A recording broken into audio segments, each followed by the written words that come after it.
খবরটা শুনেছেন? 2029 সাল থেকে নাকি দেশে চালু হতে চলেছে এক দেশ এক ভোট। এমনই ইঙ্গিত দিলেন সংসদীয় কমিটির চেয়ারম্যান। গোয়ায় দুদিনের বৈঠক শেষে এই এক দেশ এক ভোট বিল সংক্রান্ত যৌথ সংসদীয় কমিটির চেয়ারম্যান পিপি চৌধুরী জানিয়েছেন, এখনো 2029 সালের মধ্যে এই বিল কার্যকর করা সম্ভব এবং তার মতে দেশের অধিকাংশ মানুষ এই ব্যবস্থা দ্রুত গ্রহণের পক্ষে। তবে বর্তমানে বিলটি যৌথ সংসদীয় কমিটির পর্যালোচনায় রয়েছে। প্রাক্তন নির্বাচন কমিশনার, প্রাক্তন প্রধান বিচারপতি সহ বিভিন্ন বিশেষজ্ঞদের মতামত নেওয়া হচ্ছে। সরকারের যুক্তি, এটি চালু হলে নির্বাচনী খরচে প্রায় 7 লক্ষ কোটি টাকা পর্যন্ত প্রত্যক্ষ সাশ্রয় হতে পারে এবং রাজ্য বিধানসভা এবং লোকসভা নির্বাচন একই সাথে করানোর পরিকল্পনা রয়েছে।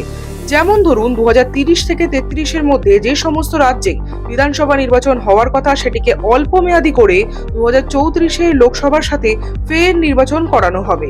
এই দুটি নির্বাচন সম্পন্ন হওয়ার 100 দিনের মধ্যে পঞ্চায়েত ও পুরসভা ভোটও সুসম্পন্ন হবে। আচ্ছা, এই বিষয়ে আপনার কি মতামত? কমেন্টে লিখবেন। আর এমন লেটেস্ট আপডেট পেতে হলে চ্যানেলটাকে সাবস্ক্রাইব করবেন।